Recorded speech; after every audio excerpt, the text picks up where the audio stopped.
तोहरे लोग के गुन गाई बजा बजा के ताली। जय हो सास जय हो ससुर अरे जय हो छोटा की साली।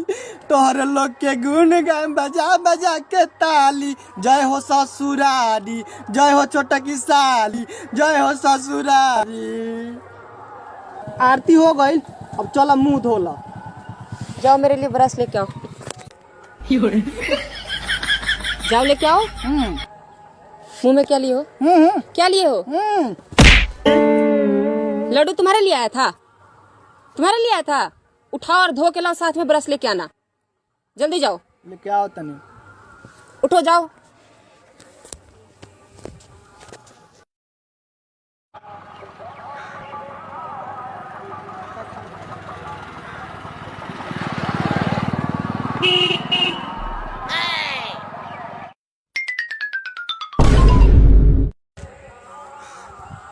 ई कौन हियो? लागत ये दचियरा बहियो काजी।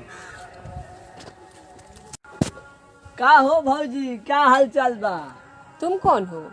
हम ये तो तार एक लावता देवर बानी। पूरा गांव जवार में हम ये लावता तार देवर बानी। बाकी सब केहू भसुर लागी, केहू ससुर लागी, केहू दादा लागी तार। ठीक बा? अच्छा तो आप ही इकलौता देवर हैं? हाँ। सुनिए ना देवर जी, बोलिए। एक मेरा मदद करिएगा। काहे ना, जरूर कदम भौजी। तू ही तो एक लावता एगो हमें भौजी बाड़ू। तो एक मेरे लिए वहाँ से डंडा लाइए ना, मोटा डंडा। डंडा का करबू? अंडा फोड़ना है। अंडा फोड़े के बाद डांटा के का काम बा? दो ना, हम ये फोड़ देता नहीं। नहीं नहीं, आप क्यों कष्ट करेगा, आप सिर्फ डंडा लाइए, हम खुद से फोड़ लेंगे। ठीक बा भौजी, तो लियावत तनी डंडा।